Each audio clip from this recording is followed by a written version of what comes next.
رب العالمين والعاقبة للمتقين والنار للعاصين والجنة للمطيعين والصلاة والسلام على أشرف الأنبياء والمرسلين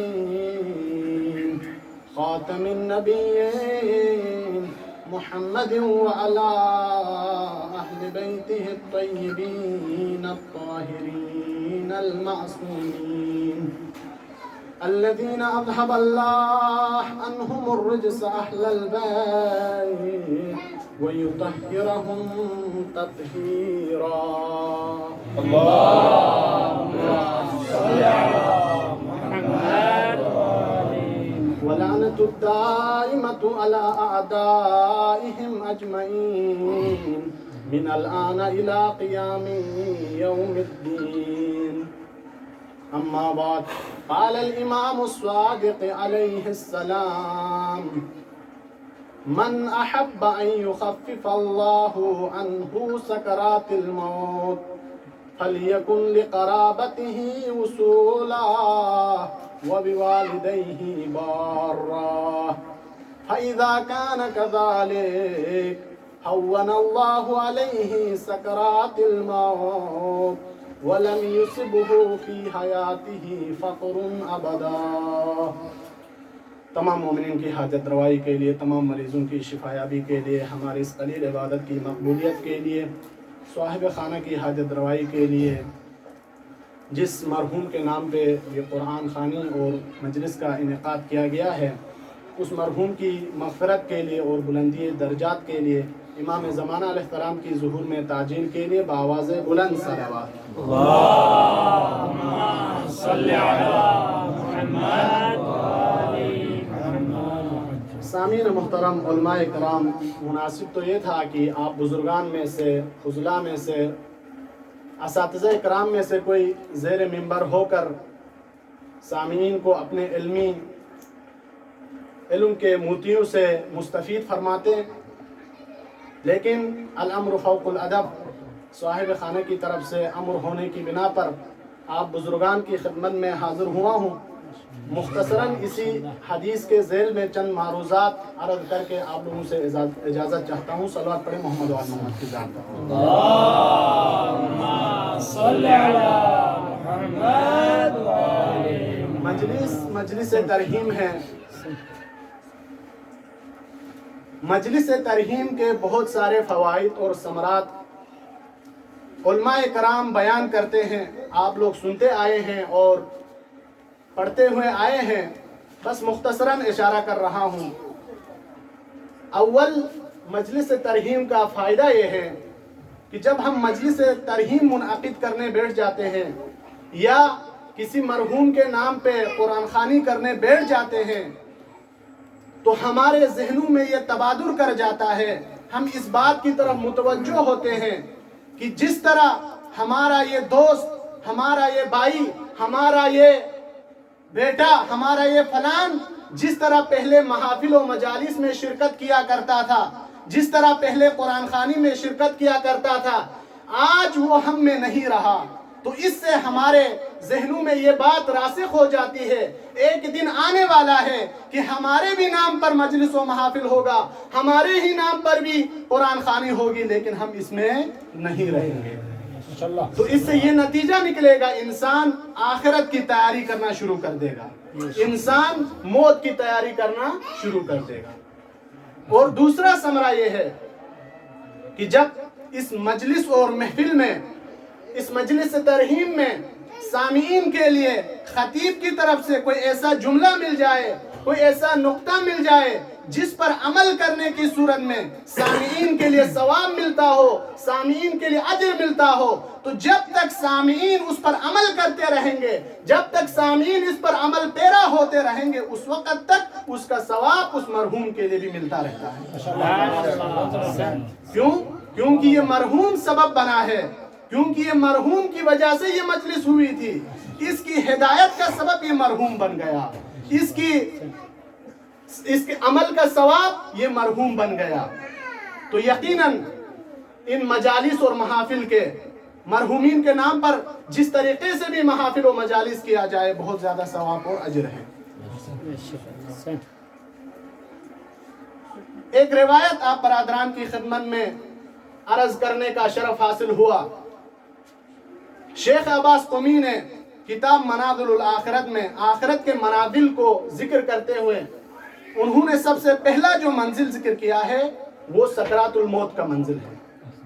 یہ جو سکرات الموت کا منزل ہے یہ بہت سخت ترین منازل اور مراحل میں سے ایک مرحلہ ہے۔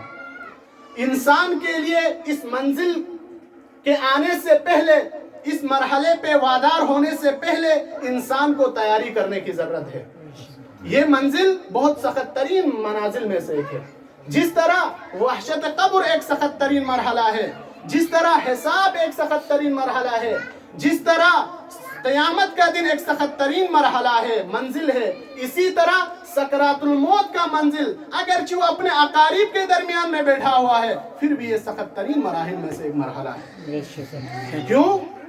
کیونکہ وہ دیکھ رہا ہوتا ہے اس کے اقربا اس کے ارد گرد میں بیٹھے ہوئے ہیں، اس کے دوست و احباب اس کے ارد گرد میں بیٹھے ہوئے ہیں، لیکن اگر یہ کہیں تو بھی ان کی نصرت، یہ لوگ اس کی نصرت نہیں کر سکتے۔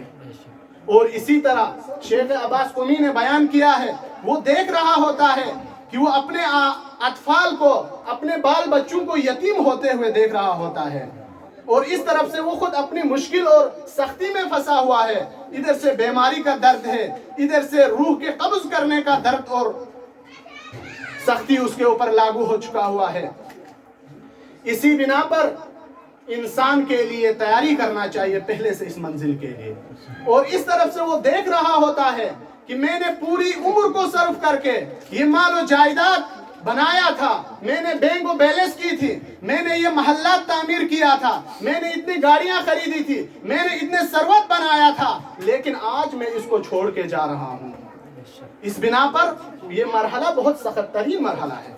وہ یہ سوچ رہا ہوتا ہے کہ میں نے اس مال کو ظلم و ستم کر کے، حقوق اللہ کو ادا نہ کر کے، حقوق الناس کو ادا کیے بغیر میں نے اتنی بینک بیلنس کر چکا تھا، میں نے یہ محلات تعمیر کیا تھا، میں نے یہ گاڑیاں لیا تھا، لیکن آج میں چھوڑ کے جا رہا ہوں۔ اس بنا پر یہ مرحلہ بہت سخت ترین ایک مرحلہ ہے۔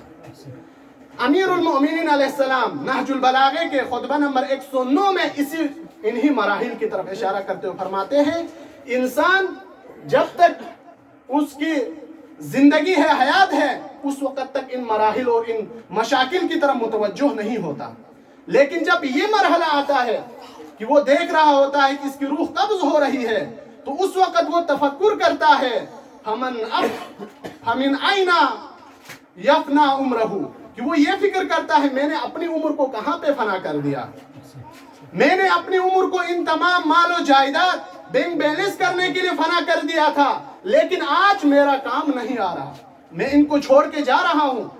پھر امام فرماتے ہیں یتذکر اموالا جمعها اغمض فی مطالبتها، وہ انسان اس وقت یاد دہانی ہو جاتا ہے انسان کے لیے اس وقت یاد آ جاتا ہے کہ میں نے اتنی مال و دولت جمع کی تھی، لیکن اغمض فی مطالباتها، میں نے ان تمام مال و دولت کو جمع کرنے میں نے آنکھوں کو بند کر کے میں نے جمع کیا تھا، میں نے حلال و حرام کا رعایت نہیں کی تھی، میں نے حقوق اللہ کی رعایت نہیں کی تھی، میں نے حقوق الناس کی رعایت نہیں کی تھی۔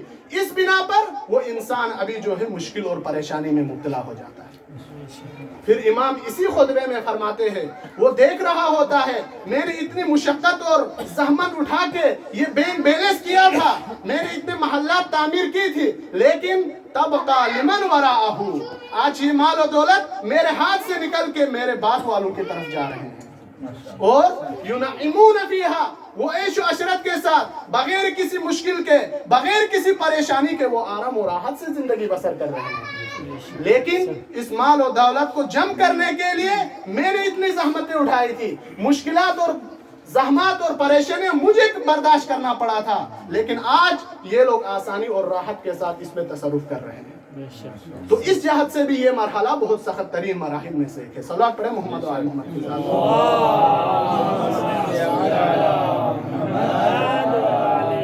لیکن اگرچہ جتنے بھی سخت ترین مراحل ہو، الحمدللہ ہم ایسے اشخاص سے متمسک ہیں، اگر ہم ان کی سیرت پر عمل کریں، اگر ہم ان کی سیرت کی طرف مراجعہ کریں، اگر ہم سیرت کا مطالعہ کریں تو ہم کسی بھی مشکل میں پھنس نہیں سکتے. ہمارے اہل بیت علیہم السلام نے، ہمارے ائمہ نے ہمارے لیے تمام مشاکل کے حل جو ہے بیان کر دیا ہے. صلوات پڑھیں محمد و آل محمد کی ذات.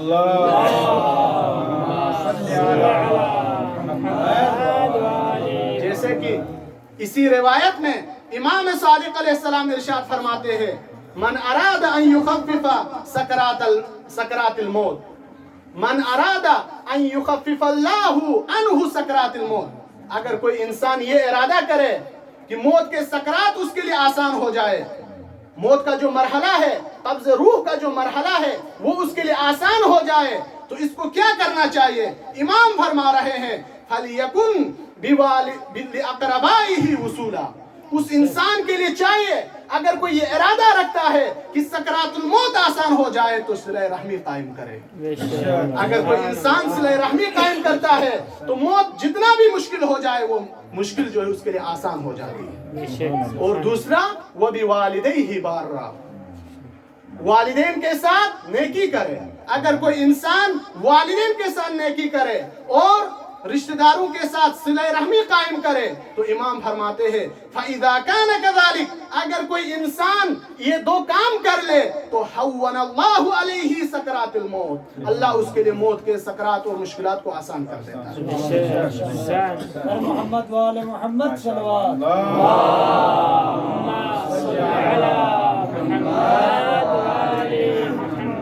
پھر امام فرماتے ہیں وَلَمْ يُصِبْهُ فِي حَيَاتِهِ فَقْرٌ أَبَدًا. انسان آج ہر وقت روز بروز تنگ دستی اور مشکل کی طرف جا رہا ہے، تو انسان کے لیے ائمہ علیہ السلام کی سیرت پر عمل کرنا چاہیے، ان کے اقوال پر عمل کرنا چاہیے، ان کے فرامین پر عمل کرنا چاہیے. جتنے بھی مشکلات ہوں وہ مشکلات ختم ہو جائیں گے. امام فرماتے ہیں وَلَمْ يُصِبْهُ فِي حَيَاتِهِ فَقْرٌ أَبَدًا. اگر کوئی انسان صلہ رحمی قائم کرتا ہے، رشتہ داروں کے ساتھ ارتباط قائم کرتا ہے، قطع رحمی کو چھوڑ دیتا ہے اور والدین کے ساتھ احسان کرتا ہے تو کبھی اس کی زندگی میں اس کے لیے فقیری نصیب نہیں ہوگی. صلوات پڑھیں محمد و محمد.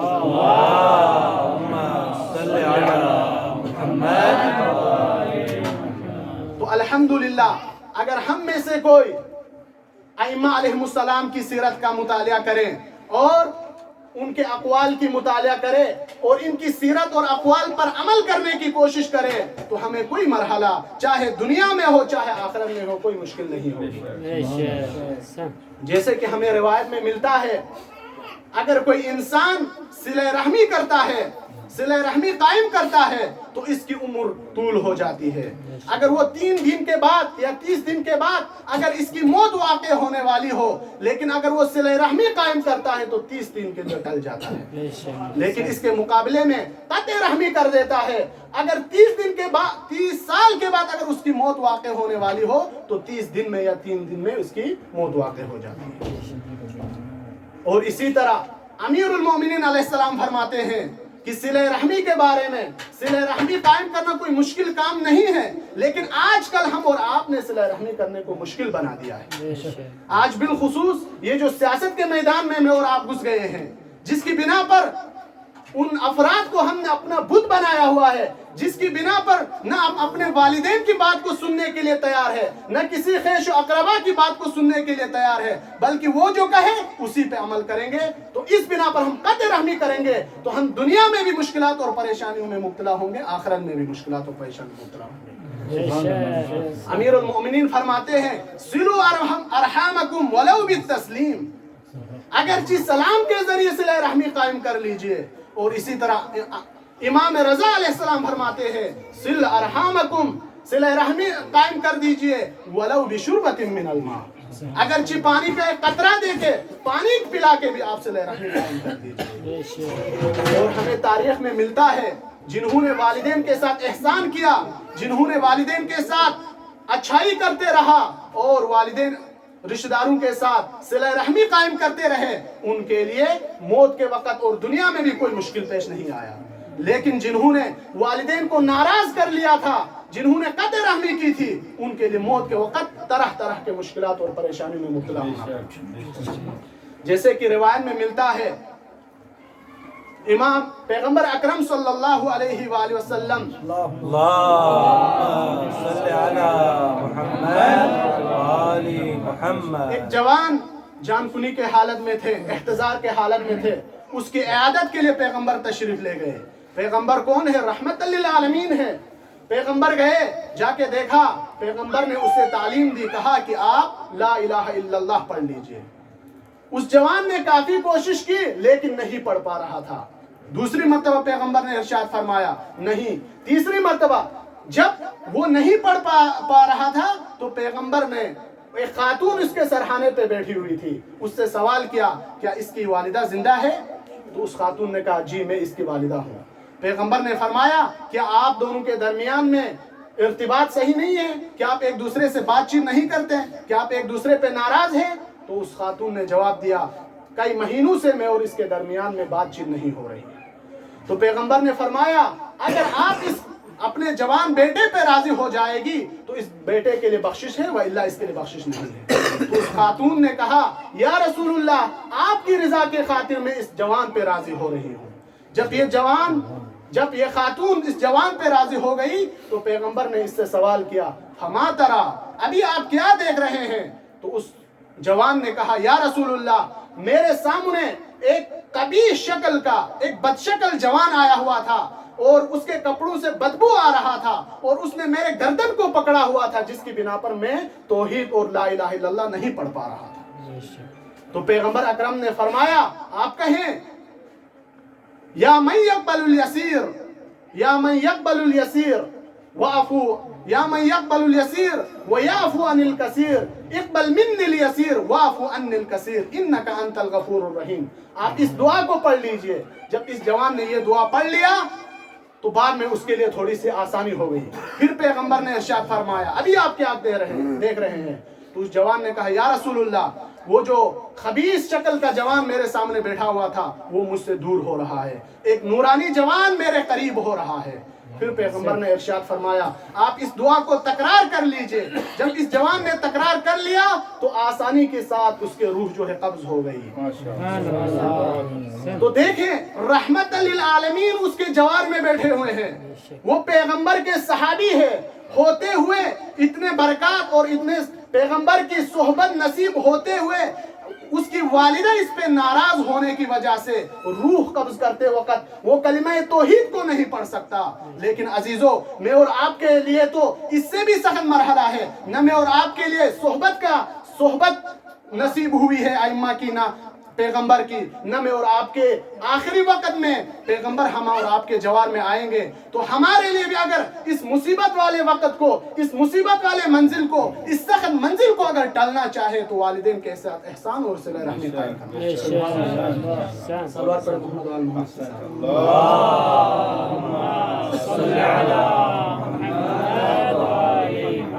بس عزیزو مجلس ترحیم ہے، مصائب کے 2 جملے اس مرحوم کے ثواب کے لیے اصال کر کے آپ لوگوں کی زحمتوں کو تمام کر رہا ہوں۔ روز عاشور کربلا کے میدان میں جب امام حسین علیہ السلام نے حل من ناصر ینصرنا کی صدا بلند کی تو امام کی صدا پر، اس استغاثے پر لبیک کہنے والا کوئی نہیں تھا۔ امام علیہ السلام خیموں میں تشریف لے جاتے ہیں۔ امام علیہ السلام حضرت بیمار کربلا امام سجاد کے خیمے میں تشریف لے جاتے ہیں۔ امام علیہ السلام فرماتے ہیں، امام سجاد امام حسین سے سوال کرتے ہیں این اخی علی اکبر، این علی، این امی عباس، این حبیب ابن مظاہر، بابا میرا بھائی علی اکبر کہاں ہے؟ میرا چاچا عباس علمدار کہاں ہے؟ حبیب ابن مظاہر کہاں ہے؟ تو امام حسین علیہ السلام فرماتے ہیں یا بنیا لیس فی الخیام رجل الا انا وانتا، اے میرا بیٹا کربلا کی اس زمین پہ خیموں میں میرے اور تیرے علاوہ کوئی مرد نہیں ہے۔ جب یہ سننا تھا بیمار کربلا حضرت زینب سے مخاطب ہو کے فرماتے ہیں پھوپھی زینب میرا سہارا دیجئے، میں میدان میں جا رہا ہوں۔ تو امام فرماتے ہیں نہیں بیٹا آپ امام ہے، آپ مفروض الطاعہ ہے میرے بعد۔